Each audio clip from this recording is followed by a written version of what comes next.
Apa itu berhadap empat poros. Untuk Gagal lah. Enggak. Artinya tadi kan dengan adanya MK harusnya berubah.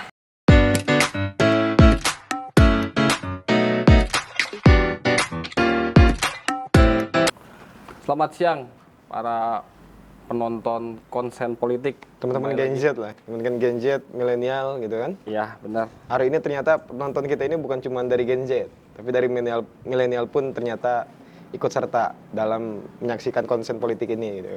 Benar. Nah, Ben, mau ngobrol apa kita hari ini?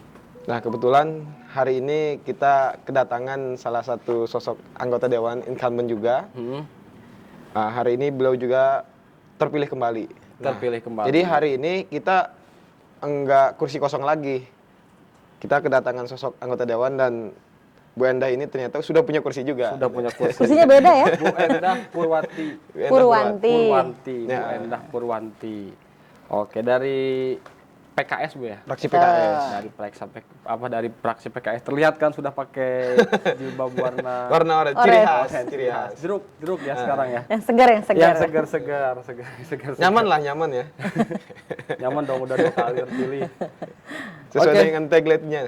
Ben, mau nanya apa hari ini kita sama Bu Endah? Hari ini karena perbincangan publik terkait Putusan MK. putusan MK hari ini menjadi sebuah konsumsi besar di publik itu kan.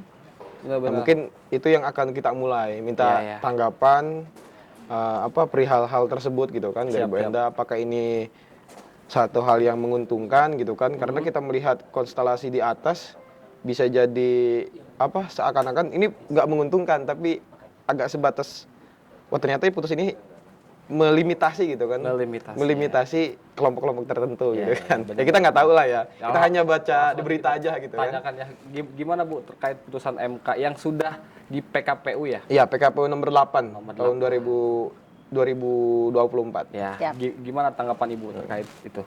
Baik, bismillah. Assalamualaikum, selamat pagi.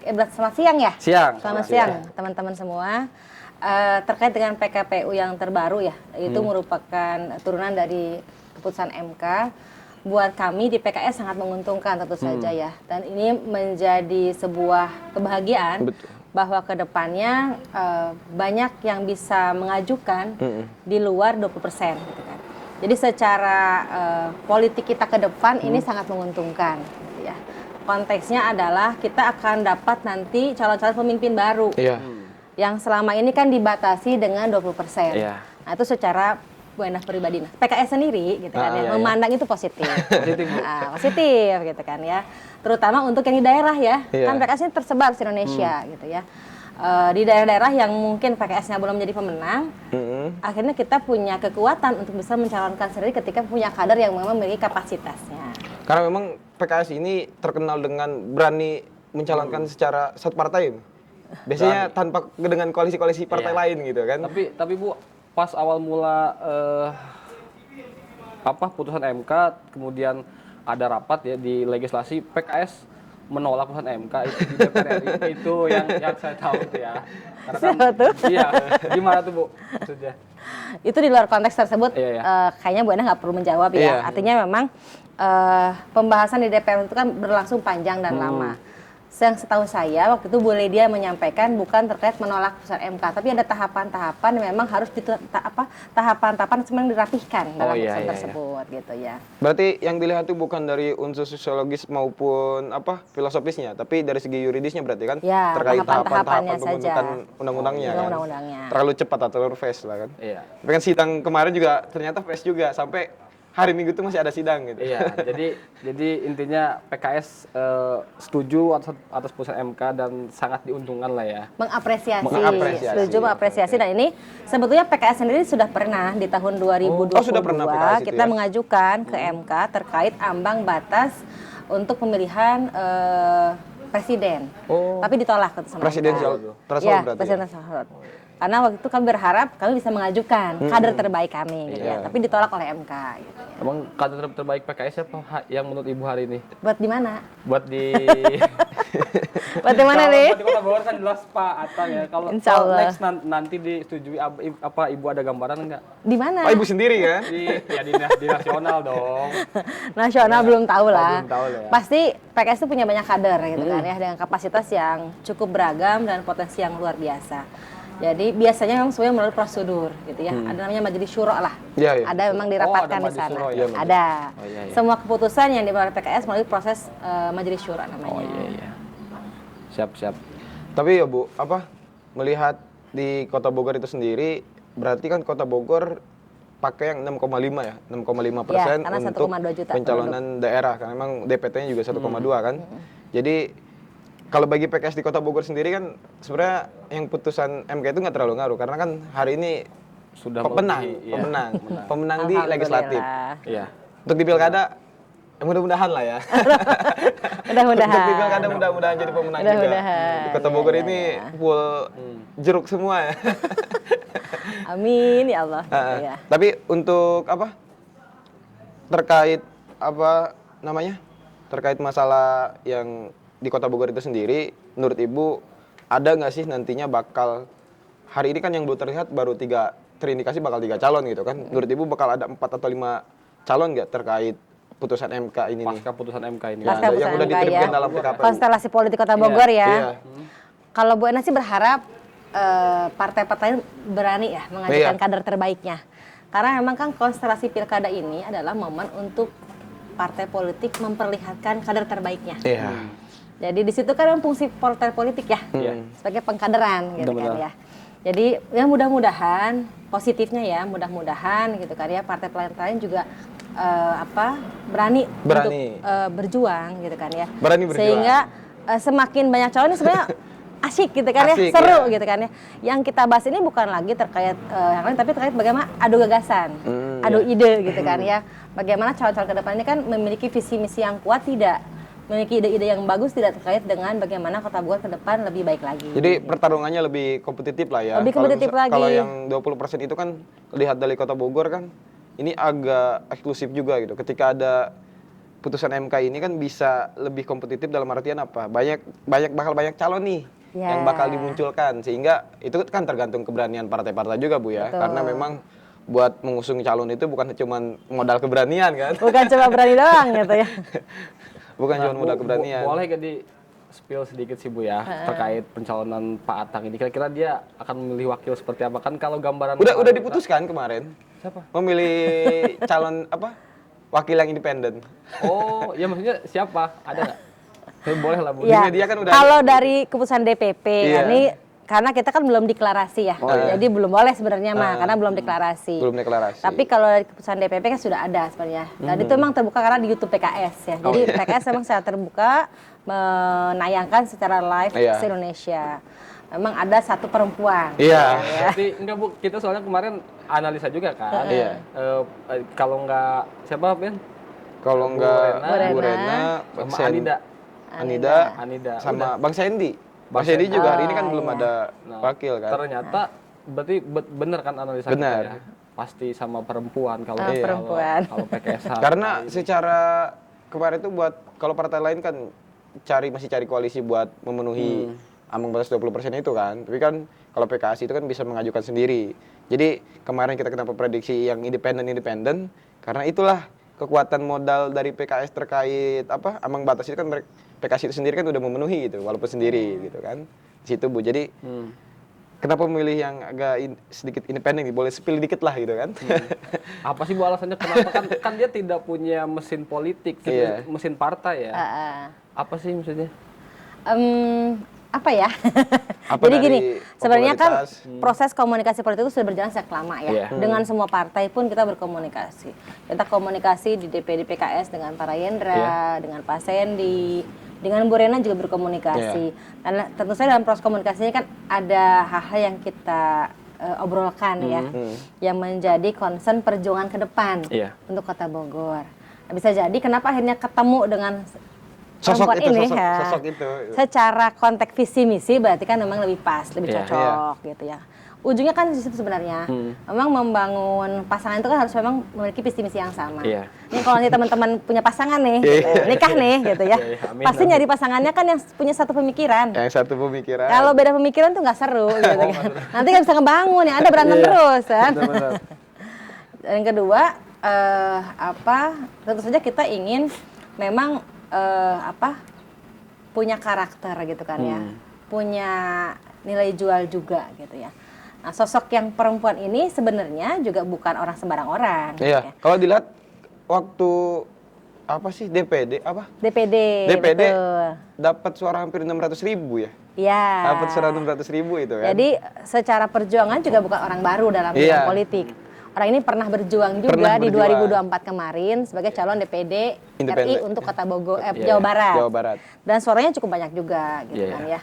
Untuk di Kota Bogor kalau nggak salah angka 15 sampai 20.000 lah. Kota Bogornya saja. Gitu.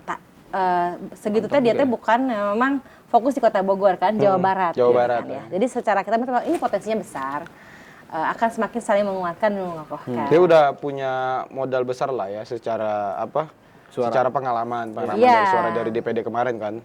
Berarti kan ini modal politik hasil pertimbangan yang begitu komprehensif lah ya yang dilakukan oleh dari PKS itu. Tagline-nya itu Bogor nyaman. Bogor nyaman. Dan kalau yang perempuannya itu Ben, Cantik. Bogor cantik. Cinta. Bogor cinta. Bogor cinta. Cinta dan nyaman kan. Cinta dan nyaman. Kalau udah nyaman pasti cinta gitu. Kalau udah cinta pasti nyaman. Iya itu. bisa dua-duanya. Cocok juga. Berarti kalau udah cinta kan belum tentu asik Jadi, juga kan. Ibu apa Bu tadi? Ibu Indah. Ibu Indah ini selain anggota DPRD, beliau juga kan sebagai Satgas apa Bu tadi? Satgas Jabar Jabar Putih Kota Bogor. Kota Bogor. Untuk PKS. Jadi beliau ini yang memperjuangkan suara-suara PKS gitu Bu ya untuk di pilkada. Pilkada ini. Nah tentunya kan menunjuk sosok Bu Endah ini kan nggak langsung tunjuk aja. Berarti kan ada modal nih dari Bu Endah ini gitu kan. Karena kan Bu Endah juga kan kemarin baru terpilih juga kan, terpilih kembali gitu. Nah berarti kan punya modal dengan cara mobilisasi ataupun merawatnya itu kan berarti Bu Endah sudah tahu lah gimana Bu. Boleh di-spill dikit terkait bidang saya. Iya, Oke. Jadi bidang teritori ini kan gini ya, teman-teman ya. Untuk memenangkan sebuah pertarungan itu paling tidak ada 3 hal kan. Tadi ya, sosok, namanya elektabilitas atau popularitas lah ya, popularitas. Kemudian jaringan dan isitas gitu kan. Isitas.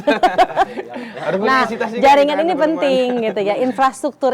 Kalau kami menyampaikan infrastruktur menang. Iya.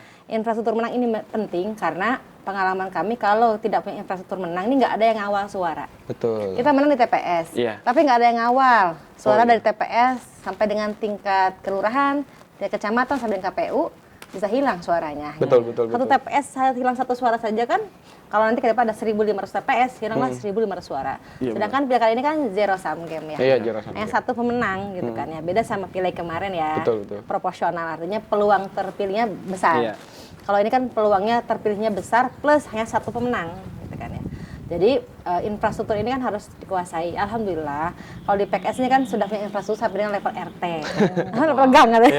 Level RT. Ya, ada. PKS Terus sudah punya sampai gang. Itulah sampai posyandu.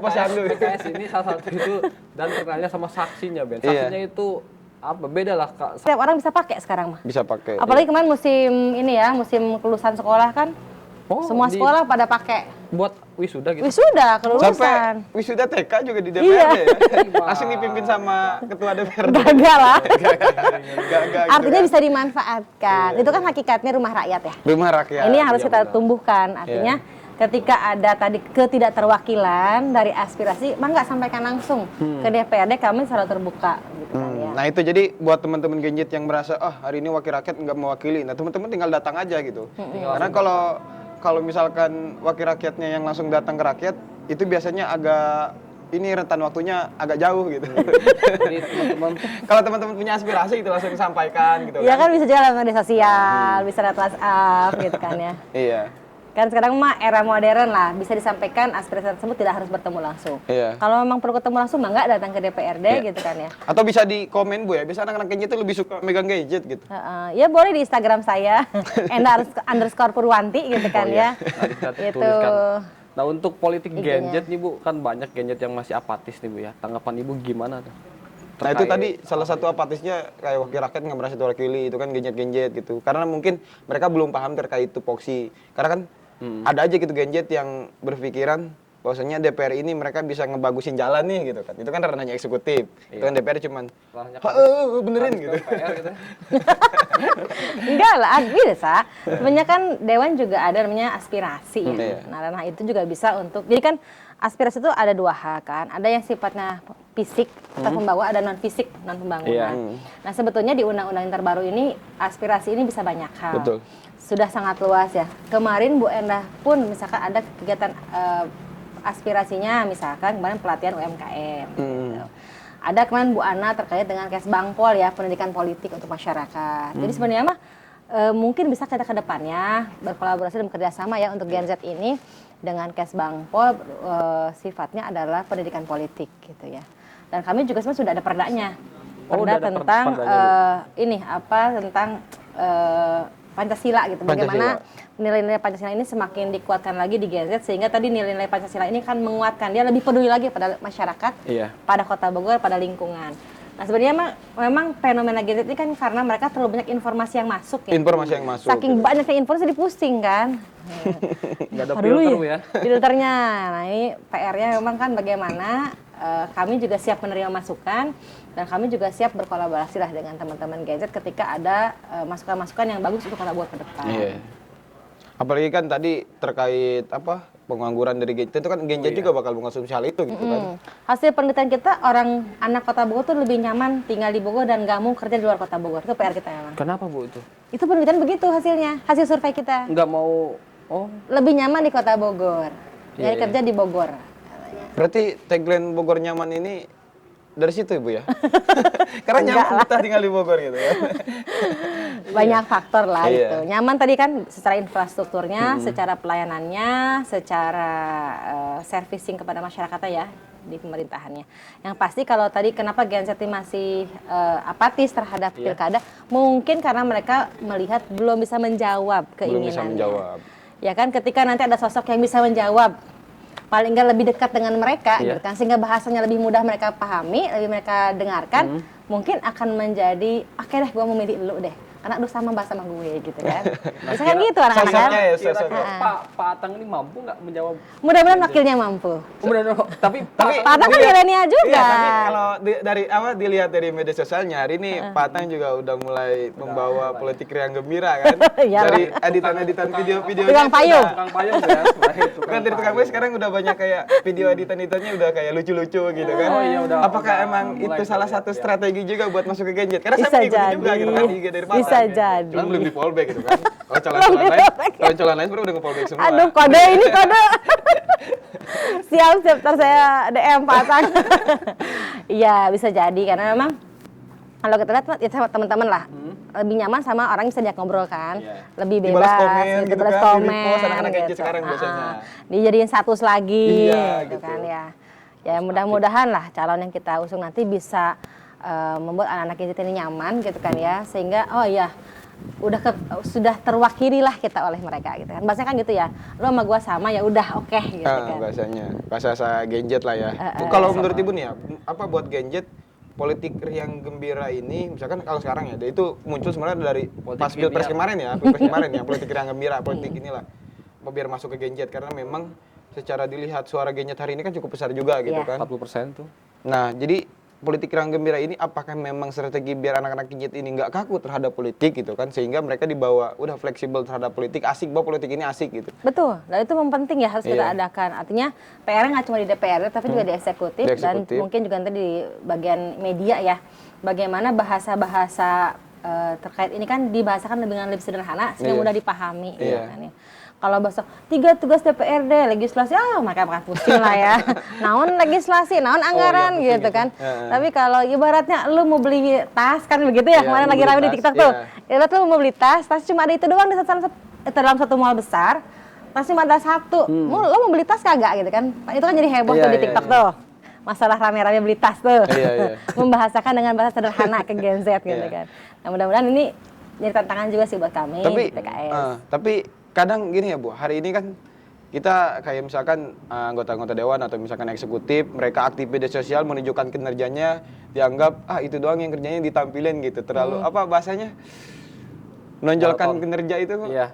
Kayak bahasa nih flexing aja gitu. Flexing aja kita nampilin kerja di media sosial. Tapi kan menurut Ibu gimana itu Bu tanggapnya? Karena gue dikit salah bingung juga Bu. Kadang salah kadang benar gitu kan. Kalau Bu Enda sendiri prinsipnya bahwa kita itu kan bekerja karena amanah. Iya. Kalau kita bekerja karena pendapat orangnya capek, jadi gitu, apa yang saya lakukan itu yang saya tampilkan. Kalaupun ada orang lumah, flexing gitu, ya terserah. Nanti Allah yang menilai gitu, pencitraan gitu ya. Ya nggak apa-apa. Gitu. Kan salah juga kalau saya tidak menampilkan apa yang saya kerjakan. Nanti ketika masyarakat apa yang sudah anda kerjakan, kan saya tinggal ngomong buka deh. Iya. Gitu kan. gitu, Buka ya? deh medsos saya, Iya. ketahuan kok saya ngerjain apa gitu kan ya. Itu kan sebagai legacy juga ya, apa yang kita tinggalkan gitu, apa yang sudah kita laksanakan, Iya, apa yang kita kerjakan. Jadi sebenarnya memanfaatkan medsos ini kan buat Bu Enda sendiri sebagai bukti bahwa saya sudah berkontribusinya seperti ini loh, gitu kan ya. Kalau dikatakan ini mah pencitraan ya, kita mah hidup dalam kotak akuarium gitu kan ya, yang kelihatan dari kanan kiri atas bawah gitu kan ya. Ya mau nggak mau emang harus terlihat gitu. Karena susah juga ya, kebahagiaan ini kan abstrak, ada orang yang merasa bahagia dalam hal ini, ada orang yang gede ini, jadi kita nggak bisa membuat kebahagiaan buat semua orang. Kita tidak bisa membuat orang tuh semuanya suka dengan kita, terwakili semuanya gitu kan ya, tinggal merasa yang terwakili yang akan memilih kita. Iya, kalau semuanya orang pengen suka ke kita, kalau nyalon langsung pilih berarti kan, udah pasti kepilih gitu kan. Mending ke salon berarti. Nah, Bu, tadi kan kita sudah ngobrol yang lain. Nah, kita sekarang bahas peta koalisi nih Bu nih. Kita terkait tadi masalah apa? Masalah MK kan itu kan buat syarat pencalonannya lah, persyaratan awalnya lah. Kita udah bahas internal di PKS Pak Atang gimana. Nah, sekarang kita mau tahu Insya Allah solid lah. Insya Allah solid, insya Allah Bu ya. Kita bahas peta koalisi kan Ibu ada di struktur partai PKS. Di teritorial juga kan. Teritorial. Nah, gimana menurut Ibu peta koalisi hari ini untuk di Kota Bogor? Karena ada perubahan kan yang aturan MK itu kan pasti peta kan berubah lagi nih petanya. Gimana pandangan Ibu? Saya sih tidak bisa menginformasikan banyak ya. Iya. Karena memang Spill aja Bu. spill aja lah. Nanti kan takutnya yang peta pasti ini kan sudah ada ketawa satu sama yang lain juga gitu ya kan. ada yang sudah deklarasikan satu. Iya. Insya Allah PKS tuh ya. 2 berarti. 2 gitu. Saya sih mendengar ada lagi 3 gitu kan ya. 3. Tapi ada lagi yang 4. Jadi memang peta politiknya sangat cair dan masih berkembang. Sangat cair ya. Sampai besok tanggal 27 nih, Iya, mulai terakhir. pendaftaran nih. Enggak, pendaftaran terakhir tanggal 29. Tanggal 29. Nah, Iya, nah, kita akan melihat. Kayaknya sih ramai tanggal 29 deh. Di detik-detik akhir Bu ya. Itu gitu sih. Tapi ada yang kemungkinan Bu yang sudah deklarasi itu berubah kembali. Mungkin. Bisa jadi Bu ya. Bisa Termasuk jadi. PKS mungkin. Enggak. Kalau orangnya mungkin, Karena Kota Bogor partainya ini, mungkin. Kota Bogor ini biasanya terkenal dengan injury time Bu ya. Waktu yang tadi kalau misalnya kita bicara PKS kan tadi bisa berubah nggak nih antara Atang yang perempuan itu, kata Ibu tadi bisa. Mungkin saja. Mungkin bisa ya. Mungkin saja. Kan nggak ada yang Dinamis lah mungkin, ya. dinamis. Tadi masih sangat cair. Ketika ternyata ketemu yang lebih pas, kemanfaatannya lebih banyak, walau alam mungkin saja ya bisa saja. Nanti bisa kita jadi rekomendasikan saja. lagi Bu ya. Karena kan politik itu seni membaca kemungkinan. Selagi bakal calon itu masih ada lah. Pokoknya sampai dengan terdaftar di KPU, berarti kan itu kan bisa berubah. Sudah. Jadi ada sebuah cerita waktu Nah, itu. gimana, Bu? Waktu itu waktu mau pemilihan presiden kalau nggak salah, saya dapat cerita dari Pak Ahmad Ruyad. Oh, Pak Ahmad Ruyad ini kan senior ya di Iya. Kota Bogor ya. Waktu itu kita mau pendaftaran Pilpres, waktu yang Agung Gumelar atau apa gitu saya lupa. Itu sudah sampai di KPU mau daftar, tiba-tiba dia ngundurin diri. Bayangin ya, udah saya nggak jadi deh sama lu gitu kan. Last minute begitu. Last minute. Artinya itulah politik. Injury time lah ya. Injury time bisa berubah.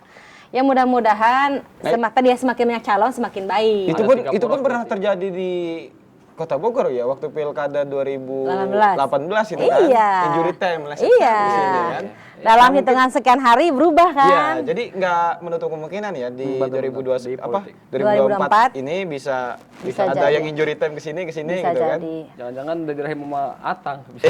Nggak tahu. Kita nggak tahu ya, kita nggak tahu. Nggak tahu lah. Tapi Ada 3 poros tugas berarti, Bu. partai tadi bahwa memang kembali mereka harus menampilkan kader terbaiknya Betul, yang kader berjuang. terbaiknya, siap. Sayang kalau punya kader terbaik tidak diperjuangkan. Sayang udah dikaderisasi, Udah dikaderisasi tapi nggak tidak ditampilkan gitu. Oh, Saya sih tidak mengajak teman-teman yang lain gitu kan ya, partai lain juga ayolah gitu ya. hayu gitu Oh, iya, kan. benar-benar. Semakin Bu, banyak kan semakin seru. kalau misalkan emang harus kader terbaik, kita melihatnya karena kan memang hari ini pencalonan bukan cuma dari kader-kader partai ya, tapi independen juga gitu kan. Gimana kalau misalkan semua partai ini harus kader terbaik, akhirnya partai-partai mengusungkan wah ini jadi jadi wali kota, yang ini mengusungin jadi wakilnya, sedangkan yang independen gitu kan Kan boleh independen. jadi diusung. Nah, boleh. Dan kalaupun dia dari luar, asal menjadi anggota partainya kan jadi anggota, jadi kader. Oh, Kan banyak. Kan ketika Setaktis seseorang itu ya? itu tinggal daftar aja jadi kadernya kan. Langsung jadi kader gitu kan. Karena ada yang digoreng itu, udah masuk ke apa? Goreng apa? PDI. Goreng singkong, goreng pisang. Goreng-goreng kan sekarang ke Golkar kalau nggak satu. Aduh, Iya, banyak iya. lah. Nggak ikutan. Itu urusan Tapi, gajah lah tapi ya. menurut Ibu ada 3 koalisi ya? Ada 3 poros ya? Mau 4 poros sepertinya ya. Yang kemudian 3, cuma saya berharap ada 4 lah. Ada 4. Kalau menurut Ibu, Patang nih yang paling berat siapa lawannya di keempat poros itu? Yang sudah ada. Tadi dia bandingin aja yang dia punya kapasitas, elektabilitas, sama isi tas. Oh iya, semuanya punya sih hari ini. Nah, artinya semua itu harus dipandang sama.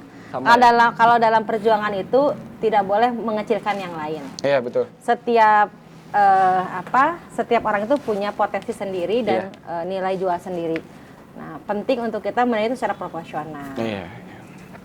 Karena ini zero sum game tadi, hanya satu Iya, pemenang, itu hanya yang paling satu berat pemenang. sih. Beda sama pileg ya. Tapi politik di Kota Bogor tuh lebih seru juga kan, Lebih terkait yang pencalonan pilkada ini kan, nggak seperti yang sebelah lah ya. Di Kabupaten Bogor. Iya, terlalu inklusif lah kan. Aduh, Kabupaten Bogor. Jadi Pusing. kalau yang di Kota Bogor ini kan kayak terbuka buat semuanya Terbuka gitu buat kan. semuanya. Bahkan sampai injury time aja. Tapi kan kalau di kabupaten biasanya orang ini mah sebelum pilkada juga ketahuan yang menangnya gitu. Iya, iya. Udah Itulah- kunci mengunci ya. Udah kunci mengunci gitu kan. Jadi nggak seru ya. Nggak seru lah kalau di Kota Bogor ini kan seru, tapi buat elit-elit kan agak kurang seru juga nih. Metainya susah gitu kan.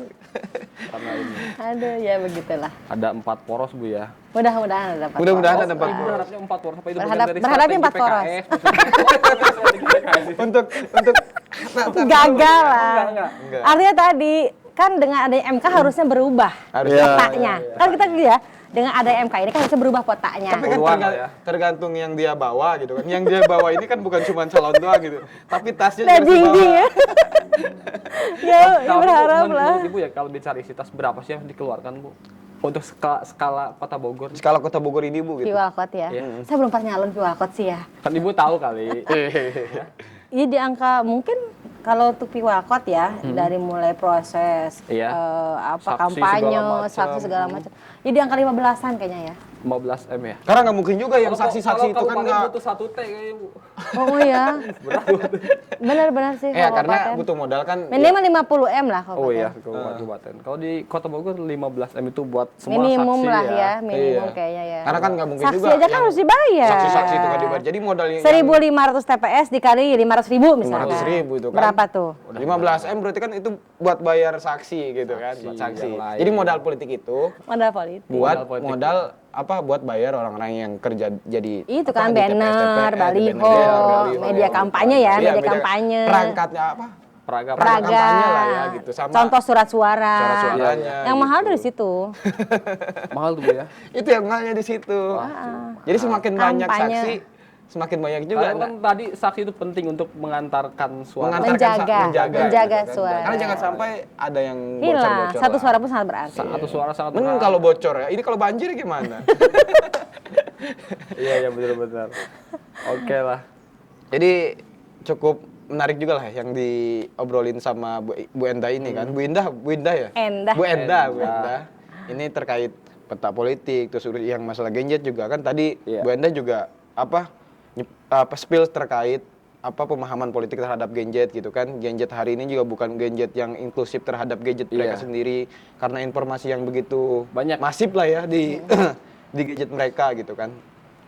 Nah, untuk pesan Pesan untuk gadget lah ya. untuk gadget Gimana lah, Bu. sih Bu? Terkait untuk keaktifan di pilkada ini gitu, Bu. Untuk Jadi bisa harus gadget yang berpartisipasi ngambil lebih. peran gitu. Karena memang bisa dibilang bukan cuman suara gadget yang banyak ya, tapi harapan dan keinginan gadget terhadap pilkada ini kan buat 5 tahun ke depan itu sangat banyak juga gitu.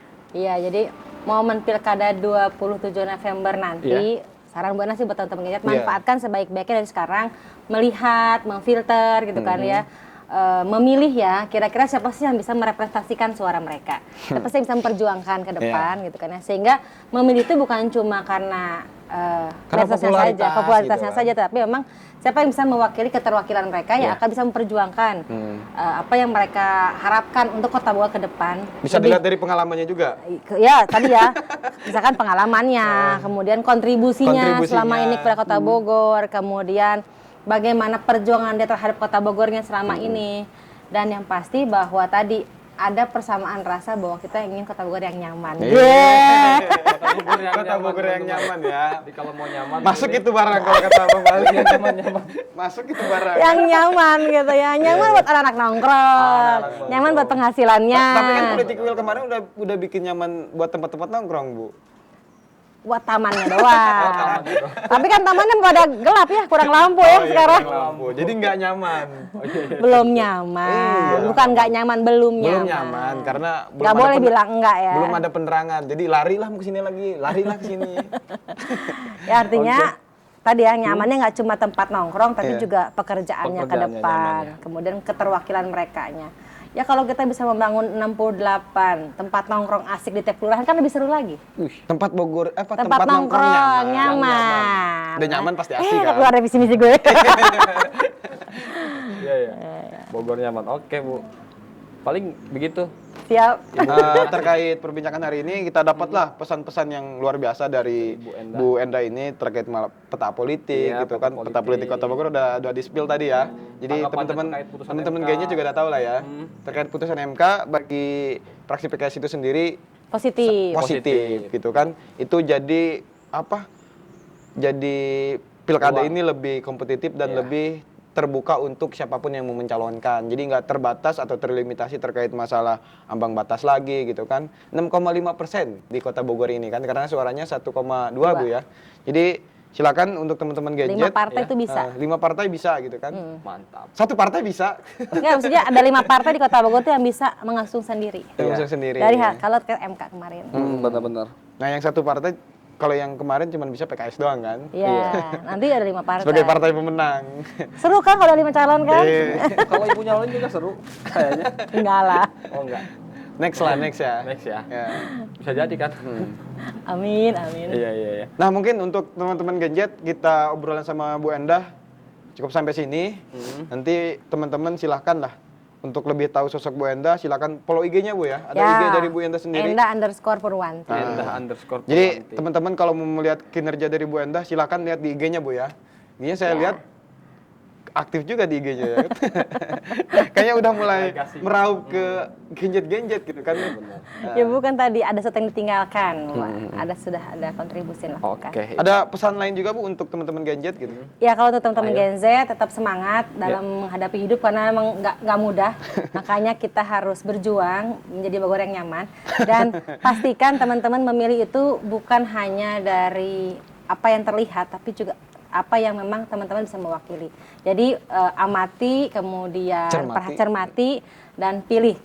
Karena satu pilihan yang teman-teman lakukan itu akan mempengaruhi 5 tahun ke depan. 5 tahun ke depan gitu. Kalau nggak milih jangan komen. Jangan komen. Jangan protes. Jangan protes. Siap, Ibu, siap.